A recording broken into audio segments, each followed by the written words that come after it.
It's easy for people to get through life and be pretty disconnected from their sense of place. And this is a really strong sense of place for people.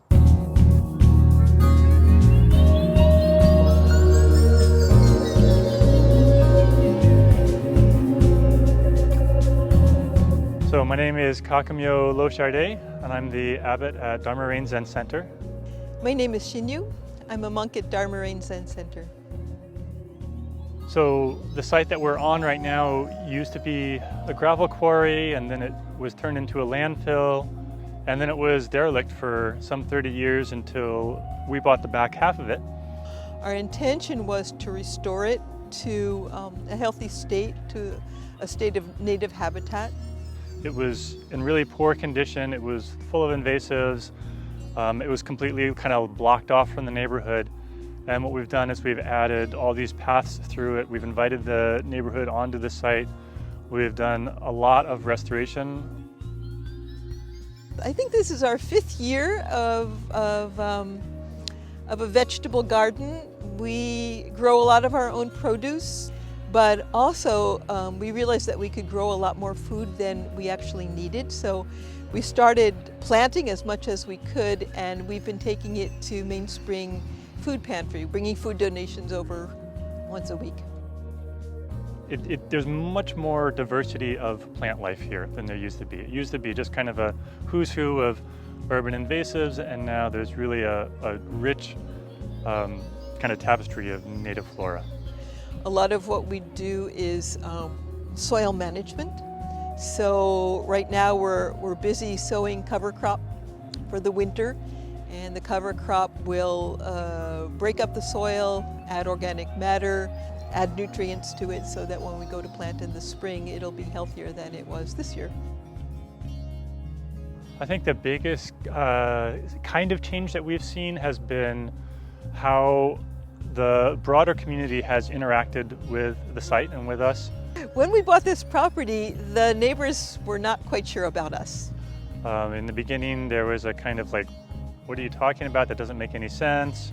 But when they started to see what we were doing and how we were improving this piece of ground, they started supporting us.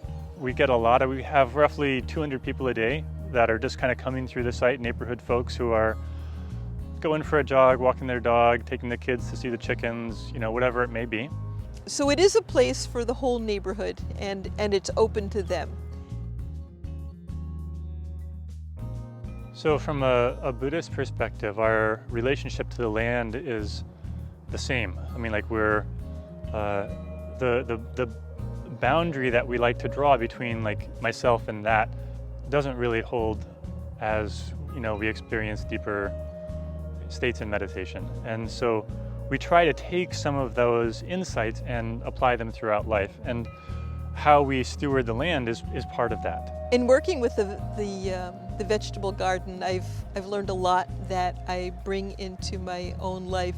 This is very much part of our spiritual practice. We don't see it as something different. We're trying to remind ourselves of that non-separation, of that interpenetration as frequently and as deeply as possible.